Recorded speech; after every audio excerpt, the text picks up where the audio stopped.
السلام عليكم يا أبطال، عاملين إيه؟ يا رب دايما تكونوا بألف خير. السؤال اللي بيجيلي كتير جدا جدا على منصة إدراك وعلى اليوتيوب وعلى الفيسبوك كمان وعلى الجروب كمان. بذاكر جامد جدا جدا ومش بعرف أحل. باجي أحل ألاقي نفسي مش بعرف أي حاجة، أرجع تاني أذاكر أرجع أحل ما بعرفش أي حاجة. انتوا تسمعوا كلامي بقى عشان ننهي المواضيع دي كلها، المواضيع المهمة اللي أنا عايز أتكلم فيها، اللي أنا اتكلمت فيها كتير جدا جدا. أنا هقولك النهاردة خلاصة 3 حاجات هتعملهم، هتمشي عليهم تجربهم تيست بس لمدة يوم واحد بس. هتلاقي نفسك اللي انت بتذاكره هو اللي انت بتحله، واللي انت بتحله هو اللي انت بتذاكره، بل وكمان بتبقى فاهمه بنسبة كبيرة، بحيث لو غيرلك في صيغة السؤال انت نفسك هتعرف تجاوب صح.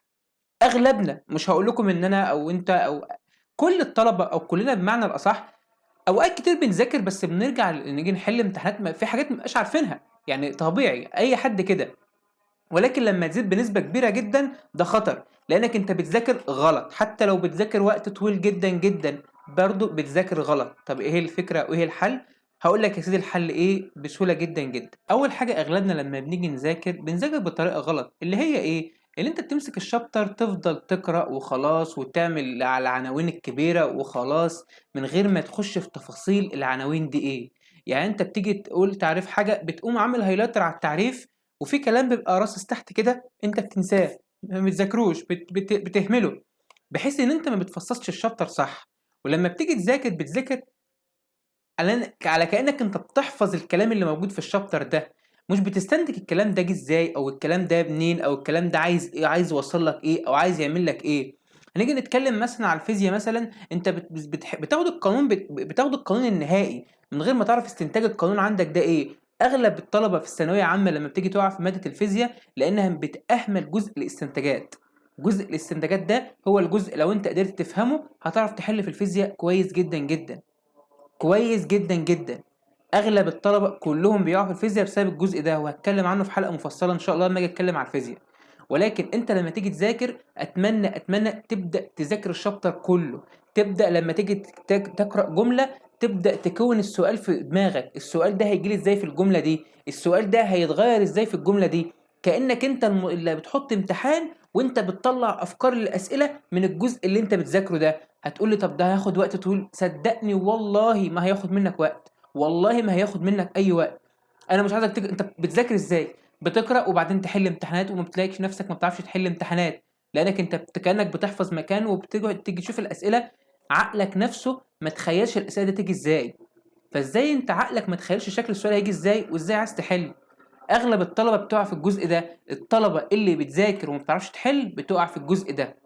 طيب تاني حاجه، بنذاكر عدد ساعات طويلة جدا جدا بلا فايدة. أنا باجي يا فرحتي لما أجي أذاكر 10 ساعات وألاقي محصلتي ما تكملش ساعة.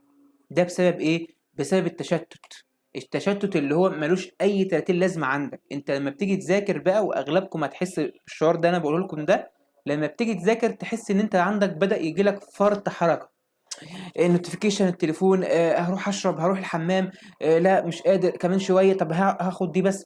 وتلاقي نفسك مع كل جزئيه بتذاكرها بتاخد فيها بريك من غير ما تحس، تقول لا انا مرتاح بس 5 دقايق كده وارجع تاني احل، ارجع تاني اذاكر. تحس ان انت بتكون لنفسك فرط حركه طويل كبير جدا جدا. يعني اغلب الطلبه صدقوني والله، وانا كنت كده، كنت لما اجي ابدا اذاكر في ماده كده بحس ان انا عندي فرط حركه فيها، ان انا مش راكز على المكتب، عايز اقوم كل شويه، عايز افتح النوتيفيكيشن كل شويه، عايز اشوف الرساله، عايز اقوم اشرب، عايز اقوم اكل، كتير قوي. بحس ان انا عندي ضعف ثقه في الماده دي، ان انا مش بان انا بقضي واجب في الماده دي وخلاص، ان انا عايز انجح فيها وخلاص. لكن لو انت صدقني حبيت الماده دي، ايا كان الحب ده ايه، ان انت عايز تنجح، ان انت عايز تجيب مجموع، ان انت عايز ترضي اهلك، ايا كان الحب ده ايه، ولكن ما تتهربش منها. حبها بس ما تتهربش من الماده. حاول تزرع الثقه في نفسك ان انت هادي وهتقعد وهتذاكر، وتبقى محدد لنفسك على المكتب الورقه اللي انت هتذاكر فيها والكتاب اللي انت هتذاكر فيه بالشباتر اللي انت هتذاكر فيها دلوقتي وبس. وابدأ سمي الله، وابدأ بقى افصل دماغك خالص عن أي حاجة تانية. افصل دماغك خالص عن أي حاجة تانية. بلاش التشتت الزيادة عن اللزوم ده. وده برضك موضوع مهم جدا، وانا قرأت له كتب كتير جدا جدا، وهتكلم عنه ان شاء الله قريب جدا، موضوع التشتت ده واسبابه ايه وازاي تقدر تتخلص منه نهائي. ولكن في الفترة دي حاول انت مع نفسك مع شخصيتك تبدأ تزرع نفسك الثقة دي، ثقة ان انت تبقى قاعد على المكتب ما يبقاش حاسس ان انت عايز تقوم من على المكتب، ما تبقاش حاسس ان انت عايز تقرأ حاجة تانية، ما تبقاش عايز تسيب الكتاب اللي انت بتذاكر فيه ده وتروح لمادة تانية. دي كلها من اسباب التشتت. هم دول بس. انت لو انت صدقني خدت الخطوتين دول بس وقدرت انك تمشي عليهم وتعالجهم مع نفسك لمدة يوم واحد بس، صدقني هتلاقي نفسك النتيجة مهولة. انتوا كلكم تستاهلوا كل خير طالما بتجتهدوا وبتعملوا اللي عليكم، وربنا هيوفقكم ان شاء الله.